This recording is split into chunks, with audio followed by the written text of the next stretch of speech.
도망쳐도 운명은 따라와요.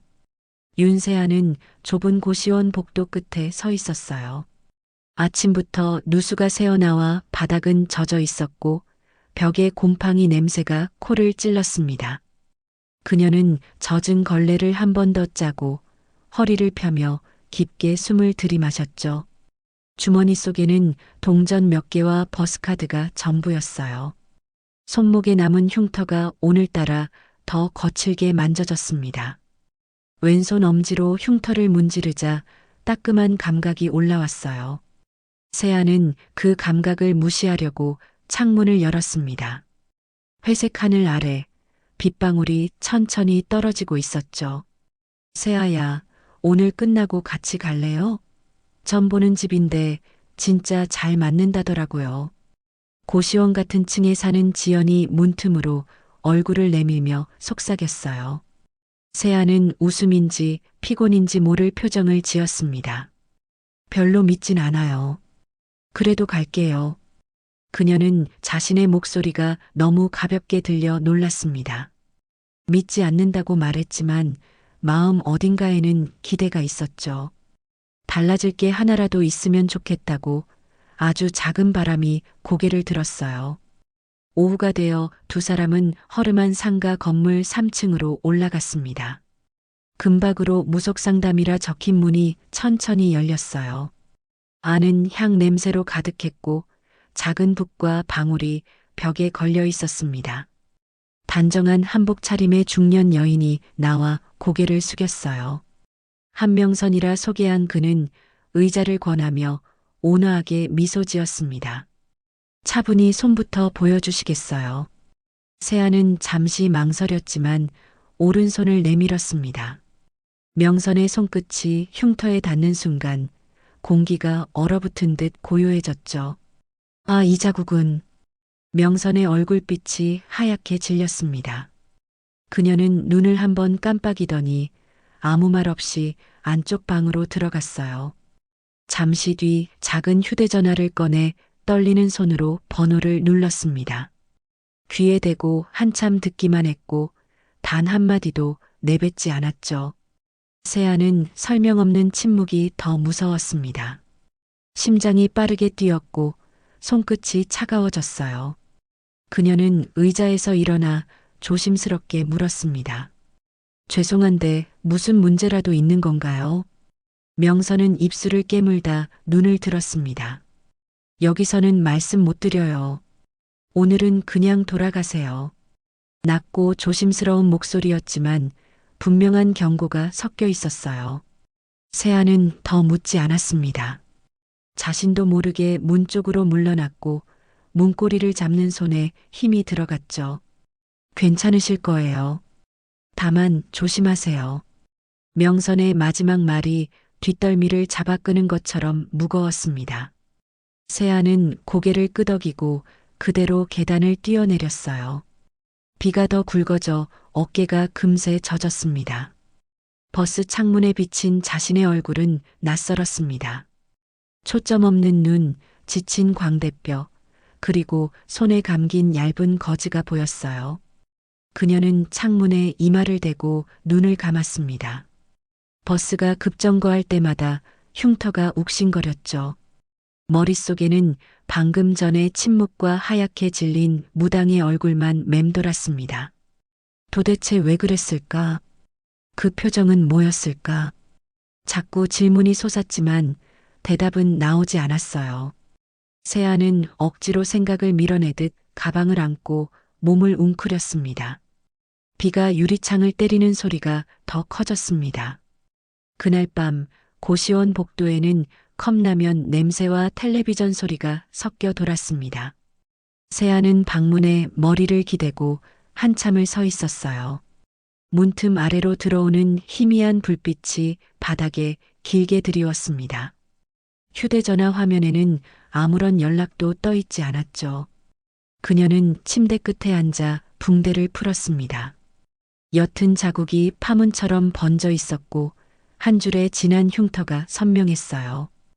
왼손으로 그 선을 따라가자 미세하게 열이 느껴졌습니다. 이거 하나로 내 삶이 설명되는 건 싫어요.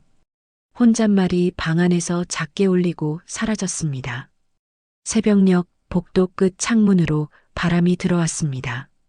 빗줄기는 잦아들었지만 습한 공기가 벽지를 눌렀어요.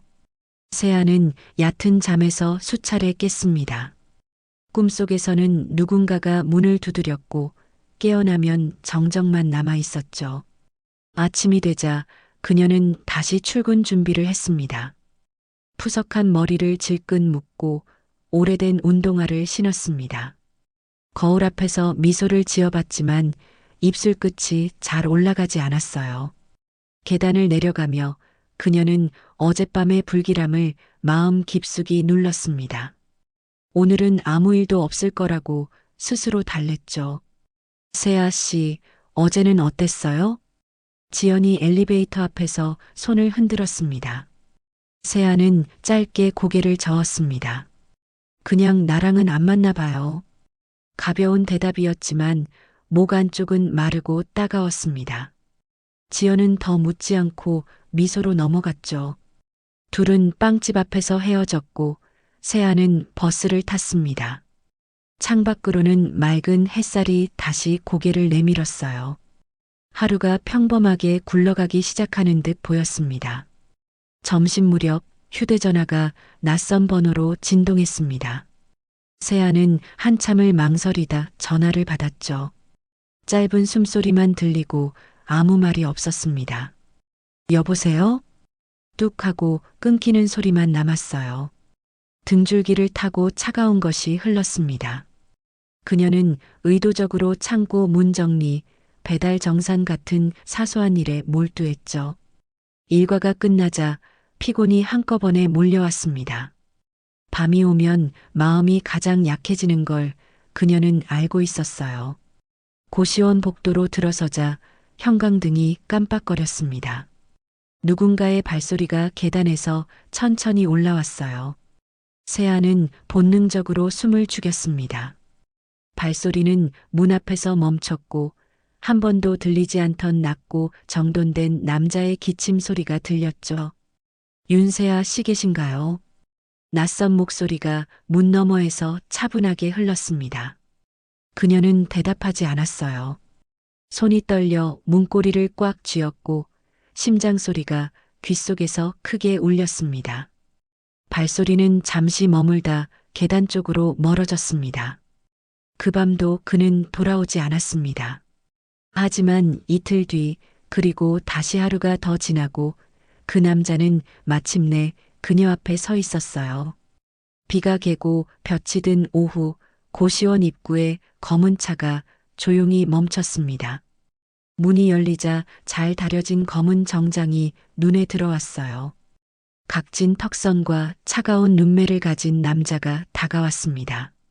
그는 주변을 한번 훑어보고 여유 없이 명함을 꺼냈죠. 강무진입니다. 대표님께서 모시러 보냈습니다. 그의 말투는 정중했지만 한치의 흔들림도 없었습니다. 세아는 발걸음을 떼지 못했고 손끝으로 주머니 속 버스카드를 꽉 쥐었습니다. 저를 왜요? 세아의 목소리는 낮고 쉰 듯했어요. 무진은 시선을 피하지 않았습니다. 며칠 전 한명선 선생님께 연락을 받았습니다. 그는 더 말을 잇지 않고 명함을 그녀의 손에 올려놓았어요.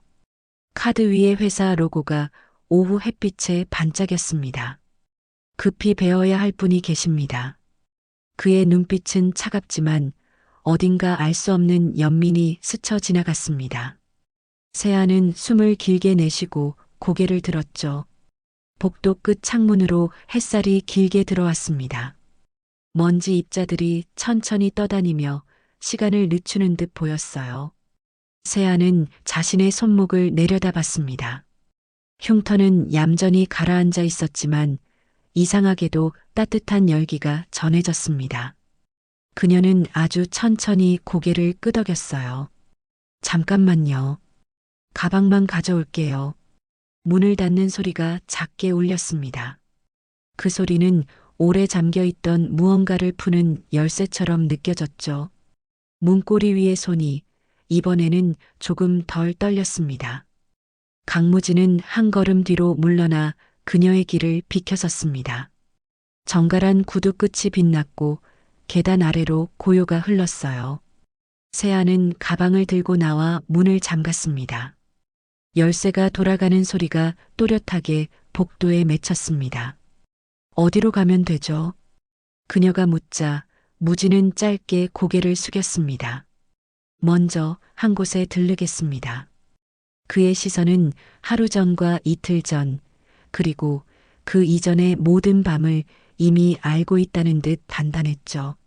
세아는 다시 한번 손목을 감싸 쥐었습니다. 계단을 내려가는 발걸음은 가볍지 않았습니다.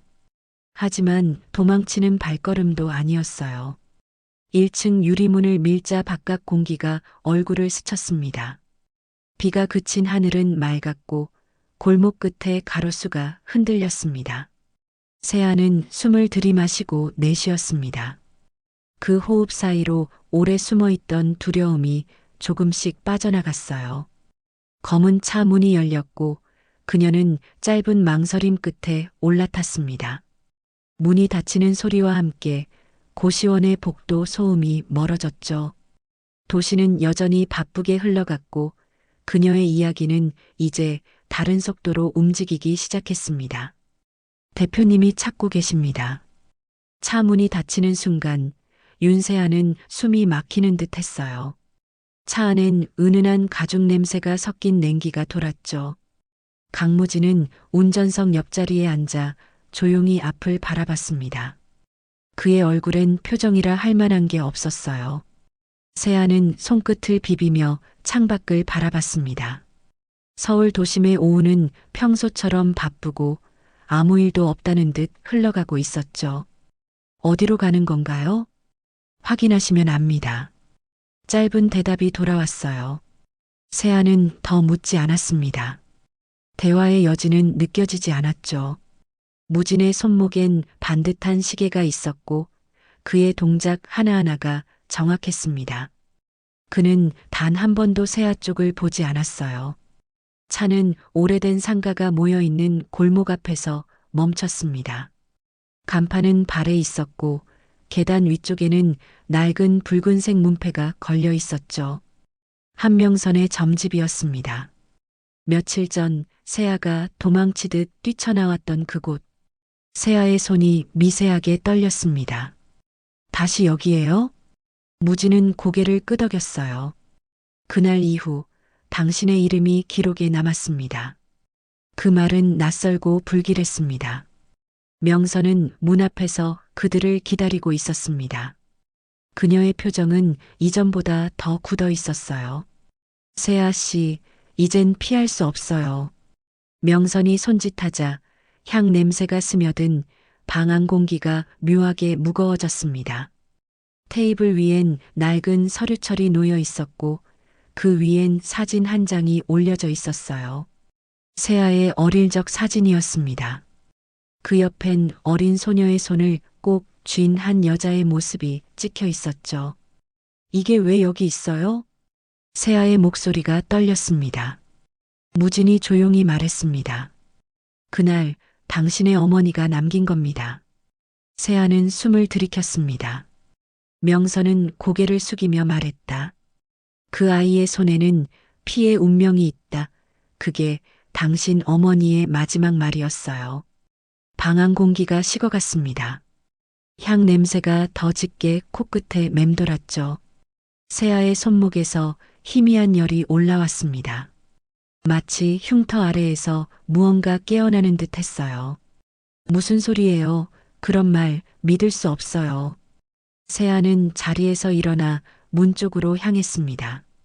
하지만 무진이 조용히 막아서며 말했죠. 믿지 않아도 됩니다. 다만 기억하세요. 누군가 이미 당신을 찾고 있습니다. 그의 목소리는 차분했지만 묘하게 단단했습니다. 세아는 그의 눈빛 속에서 낯선 감정을 느꼈습니다. 두려움이 아닌 이상한 연민이었죠. 밖으로 나오자 해가 기울고 있었습니다. 노을빛이 골목벽을 붉게 물들이고 전선 위에 까마귀 한 마리가 앉아 있었어요. 세아는 걸음을 멈추고 숨을 고르며 손목을 바라봤습니다. 붉게 달아오른 흉터가 은은히 빛나고 있었죠. 이건 그냥 상처가 아니야. 그녀의 속삭임이 바람에 섞여 흩어졌습니다. 멀리서 검은 차의 문이 닫히는 소리가 들렸습니다. 이제 그녀의 평범한 삶은 완전히 끝나고 있었습니다. 당신은 누군가의 대체품이에요. 차창에 반사된 불빛이 세아의 얼굴을 스쳐갔습니다. 도심을 벗어난 도로는 한산했고 빗방울이 차체 위로 흩어졌어요. 조용한 음악이 라디오에서 흐르고 있었지만 그녀는 그 음이 낯설게 느껴졌습니다. 방금 전 무당의 목소리가 계속 머릿속을 때렸어요. 피의 운명. 그 단어는 단순한 미신처럼 들리지 않았습니다. 무진은 여전히 침묵 속에 운전을 이어갔습니다. 그의 옆 얼굴은 단단했고 눈빛은 앞만 보고 있었습니다. 세아는 참지 못하고 물었어요. 저에 대해 얼마나 알고 있는 거예요? 무진은 짧게 대답했습니다. 당신이 생각하는 것보다 오래전부터요. 그의 말투는 차분했지만 냉정하게 잘라내는 듯했죠. 도착한 곳은 도심 외곽의 한 폐공장이었습니다. 녹슨 철문이 덜컥거리며 열리고 그 안에는 작은 컨테이너 사무실이 보였어요. 무진은 세아를 따라오라며 손짓했습니다. 안에는 서류와 낡은 금고 그리고 오래된 사진들이 가득했습니다. 사진 속에는 세아의 친모와 한 남자가 나란히 서 있었죠. 그 남자의 얼굴은 어딘가 익숙했습니다. 무진이 말했다. 이 사람 윤세아 씨의 친부입니다. 세아는 숨을 삼켰습니다. 거짓말이에요. 그 사람은 이미 죽었다고 들었어요. 맞습니다. 하지만 그가 남긴 것은 아직 살아 있습니다. 무진은 금고를 열어 봉인된 서류 봉투를 꺼냈습니다. 윤 회장 사망 관련 내역서라고 적힌 문서였죠. 그 속에는 재산 분배와 상속인 변경 서류가 들어 있었습니다. 세아의 이름이 선명하게 인쇄되어 있었어요. 이건 도대체 뭐죠? 무진은 잠시 숨을 고르더니 말을 이었습니다. 당신의 어머니는 이걸 지키려다 죽었습니다. 그리고 당신의 새아버지 윤태곤은 그 사실을 감췄습니다. 세아는 무릎이 풀리며 의자에 앉았습니다. 모든 기억이 퍼즐처럼 연결되고 있었어요. 어린 시절, 어머니가 손을 붙잡고 울던 밤. 그때 손목에 피가 흘렀던 이유가 떠올랐습니다. 그건 폭력이 아니라 서류를 빼앗기지 않으려다 생긴 상처였던 거예요. 그럼 무당은 왜 그런 말을 한 거죠? 무진은 고개를 돌려 그녀를 바라봤습니다. 그건 단순한 예언이 아닙니다. 경고였어요. 이 일에 손을 대면 누군가 또 죽습니다. 그의 눈빛엔 단호함과 슬픔이 섞여 있었죠. 세아는 피곤한 듯 눈을 감았습니다. 손목의 흉터가 다시 따뜻해졌습니다. 마치 누군가가 그녀의 손을 붙잡고 있는 듯했죠. 창밖의 비는 점점 굵어졌습니다. 무진은 한참을 말없이 그녀를 지켜보다 조용히 말했다. 지금이라도 돌아가요. 이건 당신이 감당할 일이 아닙니다. 세아는 고개를 들었습니다. 눈빛이 바뀌어 있었어요. 아니요. 제 이름이 거기 있다면 이제 제 일이에요. 그녀의 목소리는 떨리지 않았습니다. 밖으로 나서자 공장 위에 비가 억수같이 쏟아졌습니다. 세아의 머리카락은 젖었지만 눈은 한층 맑아졌습니다. 무진이 우산을 펼치려 하자 그녀는 고개를 저었어요. 괜찮아요. 이제 무섭지 않아요.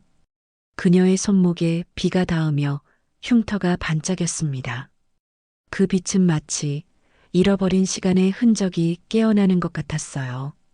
그리고 그 순간 세아의 운명은 완전히 바뀌기 시작했습니다. 이제는 끝내야죠. 진실이든 저주든. 공장은 텅 비어 있었지만 윤세아의 마음은 거세게 흔들리고 있었어요. 서류 속 이름 하나하나가 그녀의 과거를 다시 꺼내놓는 듯했죠. 무진은 그녀를 지켜보며 입술을 굳게 다물었습니다. 그의 눈빛은 단호했지만 그 안에는 지워지지 않는 죄책감이 숨어 있었어요. 세아는 봉투를 다시 닫고 손끝으로 문서의 봉인을 훑쳤습니다.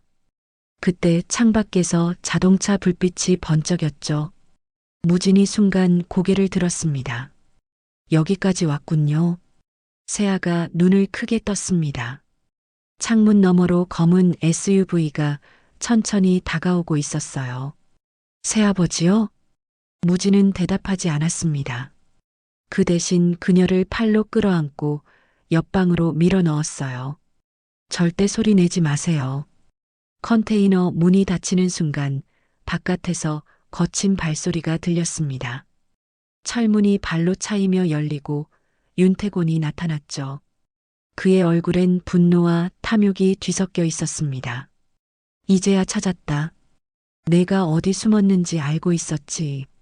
그의 손엔 피 묻은 손수건이 쥐어져 있었습니다. 그 서류 내놔. 그건 내 거야. 세아는 벽에 몸을 숨기며 떨리는 숨을 삼켰습니다. 무진은 태곤 앞에 서서 막아서듯 말했죠. 그건 당신 것이 아닙니다. 이미 끝났어요. 끝났다고? 끝난 게 어딨어. 다 내 손에 있었는데.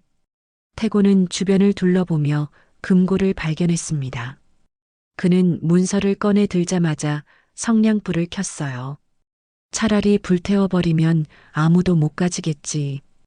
불길이 순식간에 문서를 집어삼켰습니다. 붉은 빛이 공장 벽에 번지며 금속 냄새가 퍼졌죠. 무진이 뛰어들어 불을 끄려 했지만 태곤이 그를 밀쳤습니다. 넌 누구 편이야, 이놈아. 두 남자의 몸이 부딪히며 금속 선반이 쓰러졌습니다. 세아는 비명을 삼키고 몸을 낮췄습니다. 불이 번지며 천장의 전선이 타들어가기 시작했습니다. 그녀는 본능적으로 떨어진 소화기를 잡았지만 손이 떨려서 제대로 들리지 않았죠. 그 순간 태곤이 뒤로 밀리며 철기둥에 부딪혔습니다. 불빛 속에서 그의 얼굴이 일그러졌어요. 이건 내 탓이야. 내 어미도 그랬잖아. 그 말에 세아의 눈빛이 흔들렸습니다. 엄마 얘기하지 마요. 그녀는 소화기를 던지듯 휘둘렀습니다. 순간 철기둥이 흔들리며 불길이 천장 쪽으로 번졌습니다. 무진이 세아를 붙잡고 급히 밖으로 끌어냈습니다. 빨리 나가요. 뒤에서는 불이 폭발하듯 번지고 금고가 녹아내렸습니다. 세아는 고개를 돌려 태곤을 찾았지만 그 자리는 불길 속에 가려져 있었습니다. 공장 밖으로 나오자 비가 다시 내리기 시작했습니다. 비와 불빛이 섞이며 세아의 얼굴을 타고 흘렀어요. 그녀는 무진의 품 안에서 숨을 헐떡이며 속삭였습니다. 이제 끝난 거죠? 무진은 잠시 침묵하다가 고개를 끄덕였어요. 끝났습니다. 하지만 시작이기도 하죠. 세아는 하늘을 올려다봤습니다. 빗방울 사이로 붉은 불빛이 희미하게 사라지고 있었습니다. 그녀의 손목 흉터는 더 이상 붉지 않았지만 뜨겁게 뛰고 있었어요. 불은 모든 걸 태웠지만 진실은 남았어요. 비는 여전히 내리고 있었어요. 하늘은 새벽빛으로 옅게 물들었고 공장터엔 잿빛 연기만 남아 있었습니다. 불은 꺼졌지만 그 냄새가 뼛속까지 스며들었죠. 윤세아는 무진의 코트를 빌려 어깨에 걸쳤습니다. 손끝이 여전히 떨렸어요. 그녀의 손목 흉터는 희미했지만 안쪽에서 미세한 열기가 남아 있었습니다. 그가 죽은 걸까요? 세아의 목소리는 떨렸습니다. 무진은 짧게 고개를 숙였죠. 확인하긴 어렵습니다. 시신은 아직. 그의 말은 끝맺지 못했습니다. 불길 속으로 사라진 윤태곤의 얼굴이 아직도 불빛에 아른거리는 듯 했어요. 세아는 천천히 폐허 속으로 발을 옮겼습니다. 물에 젖은 콘크리트 위에서 작은 금속 조각 하나가 빛났어요. 그녀는 허리를 숙여 그것을 집어들었습니다. 검게 그을린 금고 자물쇠 조각이었습니다. 그 위에는 Y, H, 이니셜이 새겨져 있었죠. 그 순간 무진이 다가왔습니다. 그걸 놔요. 위험할 수 있습니다. 이건 제 이름이에요. 세아의 눈빛이 서늘하게 흔들렸습니다. 무진은 그 표정을 읽으며 잠시 침묵했습니다. 세아 씨, 이제 이 일에서 벗어나야 합니다. 그녀는 고개를 저었습니다. 아직 끝이 아니에요. 이건 제 어머니가 그리고 제가 마주해야 할 일이에요. 그녀의 목소리는 약했지만 단단했습니다. 멀리서 경찰차의 불빛이 깜빡였어요. 사람들이 모여들고 노란 차단선이 쳐졌습니다. 무진은 재빨리 그녀를 다른 길로 이끌었습니다. 이쪽으로 가요. 언론이 곧 올 겁니다. 둘은 철제 울타리를 넘어 어두운 길로 빠져나왔습니다. 비에 젖은 흙냄새가 났고 도시의 소음이 점점 가까워졌어요. 잠시 후 오래된 창고 앞 작은 카페에 도착했습니다. 무진이 커피를 주문하고 세아는 창가에 앉았습니다. 창문 밖으로 불빛이 흔들리고 비가 유리를 타고 흘렀죠. 당신은 왜 저를 돕는 거예요? 세아가 물었습니다. 무진은 대답하지 않고 잠시 커피를 식히더니 말했죠. 저도 같은 죄를 짊어졌으니까요. 세아는 그 말을 이해하지 못한 채 그를 바라봤습니다. 무진은 주머니에서 접힌 서류 한 장을 꺼냈습니다. 사진 한 장이 흘러내렸죠. 사진 속에는 젊은 남자가 웃고 있었습니다. 그 얼굴은 윤태곤과 닮아 있었지만 더 젊고 부드러웠어요. 이 사람 누구예요? 윤태곤의 동생이자 제 아버지입니다. 세아의 눈이 크게 흔들렸습니다. 그럼 당신은? 그렇습니다. 피로 이어진 또 다른 이름이죠. 잠시 정적이 흘렀습니다. 창밖의 빗소리가 더 크게 들렸죠. 세아는 천천히 자리에서 일어나 창문을 열었습니다. 차가운 공기가 스며들며 커튼이 흔들렸습니다. 결국 다 연결돼 있었네요. 그녀는 눈을 감고 낮게 웃었습니다. 무진은 그 모습을 바라보다 조용히 말했다. 그래서 이제 선택해야 합니다. 정의를 원합니까? 아니면 복수를? 그녀는 대답하지 않았습니다. 대신 손목을 내려다봤죠. 그 흉터는 다시 붉게 달아오르고 있었습니다. 그 불빛은 마치 아직 끝나지 않은 불길처럼 미세하게 깜빡였어요. 그리고 그때 멀리서 한 통의 전화가 울렸습니다. 무진이 화면을 보며 얼굴을 굳혔습니다. 그가 살아있습니다. 세아의 눈이 크게 떴습니다. 그 순간 그녀의 마음속에서 또 다른 불이 타오르기 시작했습니다. 끝이 아니라면 이제 무엇으로 살아야 하죠? 새벽이 가시고 햇살이 천천히 도시를 덮었습니다. 윤세아는 좁은 골목을 따라 걸었습니다. 빗물에 젖은 바닥에서 반사된 빛이 발끝을 따라 흘렀죠. 그녀의 머리카락은 아직 축축했지만 얼굴에는 묘한 평온이 깃들어 있었습니다. 지난밤의 불길, 윤태곤의 절규, 그리고 무진의 고백이 모두 머릿속을 뒤섞고 있었어요. 길 끝에 작은 점집이 보였습니다. 무속상담 한명선이라는 간판은 여전히 희미하게 남아 있었죠. 세아는 문 앞에 멈춰 섰습니다. 문고리 위에는 새향 한 개가 피워져 있었습니다. 향 연기가 바람에 흩날리며 은은한 냄새를 풍겼어요. 그녀는 잠시 망설이다가 조용히 문을 밀었습니다. 안에는 명선이 앉아 있었어요. 그녀의 얼굴은 여전히 고요했지만 이전보다 부드러웠습니다. 왔군요, 세아 씨. 세아는 고개를 끄덕였습니다. 모든 게 끝났어요. 그런데 이상하게 마음은 더 무겁네요. 명선은 미소를 지으며 차를 따라 건넸습니다. 끝이 아니라 이름을 되찾은 거예요. 당신의 어머니가 그걸 원했죠. 세아는 잔을 두 손으로 감싸 쥐었습니다. 손목의 흉터가 부드러운 빛 속에서 옅게 비쳤어요. 명선은 그 손을 조심스레 감쌌습니다. 이제 그 자국은 상처가 아니라 기억이에요. 그 말에 세아의 눈가가 조금 젖었습니다. 저는 이제 어떻게 살아야 할까요? 이제 당신이 원하는 대로요. 운명은 바뀌었고 남은 건 선택이에요. 그때 점집 안으로 아침 햇살이 길게 스며들었습니다. 먼지 입자들이 떠오르며 은빛으로 반짝였죠. 세아는 창밖을 바라봤습니다. 길거리엔 아이들이 뛰어가고 멀리서 자전거 벨소리가 들렸습니다. 그 평범한 풍경이 이렇게 따뜻하게 느껴진 건 처음이었어요. 명선 씨, 고마워요. 세아는 조용히 자리에서 일어났습니다. 향 연기가 여전히 천천히 피어오르고 있었죠. 문을 열자 바람이 불어와 그 연기를 부드럽게 흩날렸습니다. 그녀는 하늘을 올려다보며 미소를 지었습니다.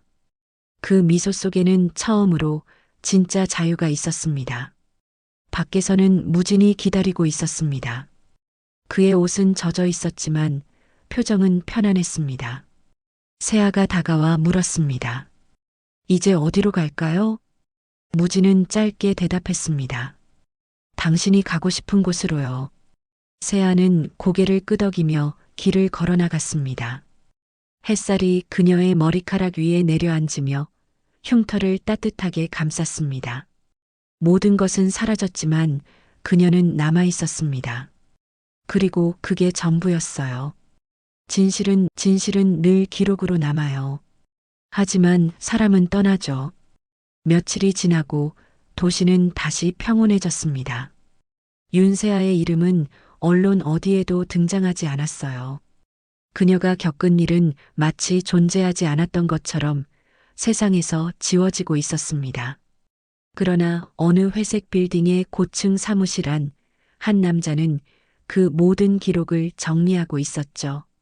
강무진은 서류철을 천천히 덮었습니다. 표지에는 단 한 줄이 적혀 있었어요. 윤세아 프로젝트 종료. 그의 손끝이 그 글자를 스쳤습니다.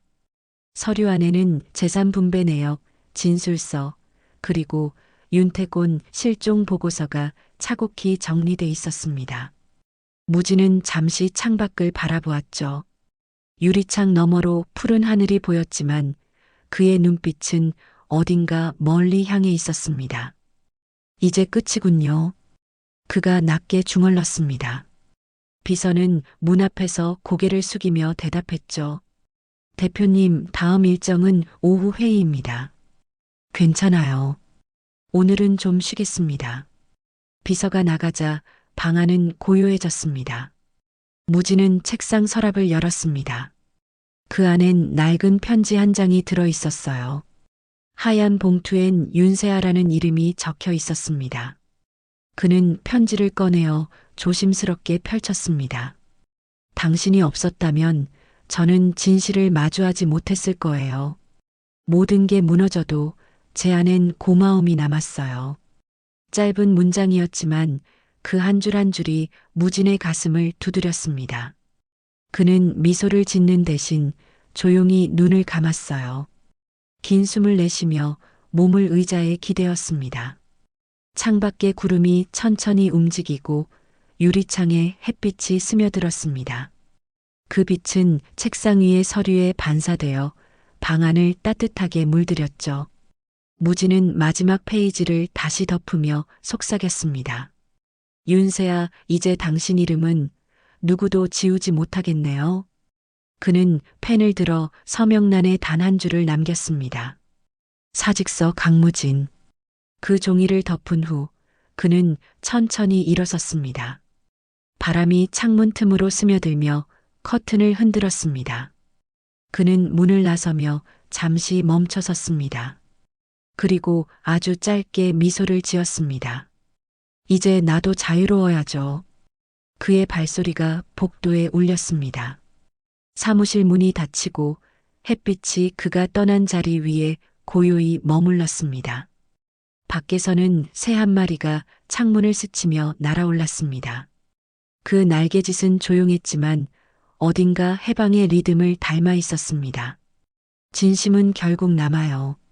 몇 달이 지나고 계절은 다시 봄으로 돌아왔습니다.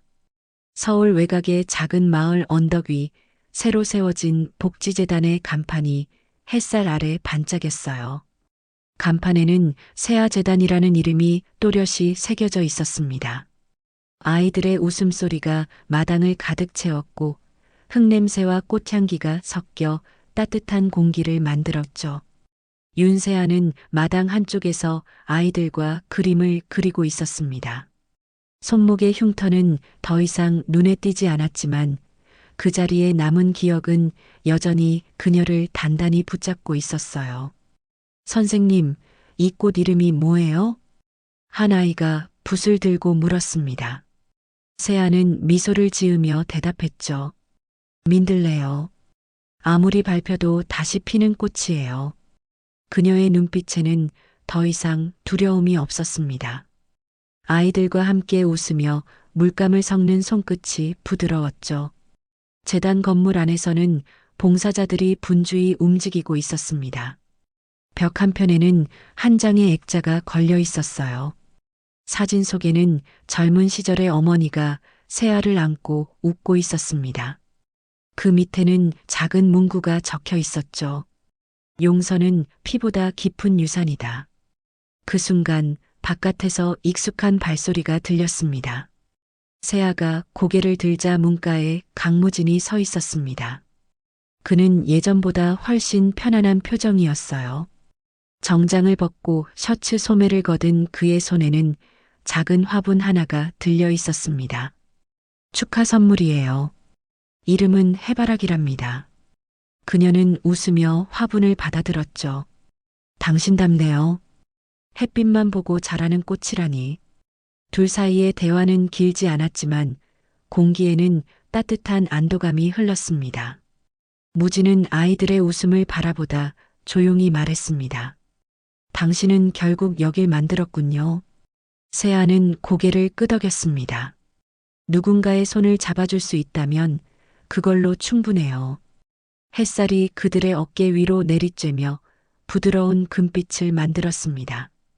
바람이 불어 민들레 씨앗이 흩날렸고 아이들의 웃음이 언덕 위로 퍼져갔습니다. 세아는 하늘을 올려다봤습니다. 엄마, 저 이제 괜찮아요. 그 말은 바람에 실려 멀리 퍼졌습니다. 무지는 그 모습을 잠시 바라보다가 조용히 뒷걸음질 쳤습니다. 그의 얼굴엔 미소가 떠올랐고 발걸음은 가벼웠습니다. 언덕 아래로 내려가는 길끝 노을빛이 천천히 번지고 있었죠. 세아는 아이들에게 둘러싸인 채 다시 그림을 그렸습니다. 캔버스 위에는 파란 하늘과 노란 들꽃이 피어났어요. 그녀의 붓끝이 마지막으로 남긴 선은 햇살처럼 부드럽게 흔들렸습니다. 모든 것이 끝난 자리에 새로운 시작이 피어오르고 있었습니다. 그날의 흉터는 사라졌지만 진심은 여전히 그 자리에서 숨쉬고 있었죠. 오늘도 한 편의 이야기를 함께 해주셔서 고맙습니다. 마음이 머무는 이야기 계속 함께 해요. 구독과 좋아요 잊지 마세요.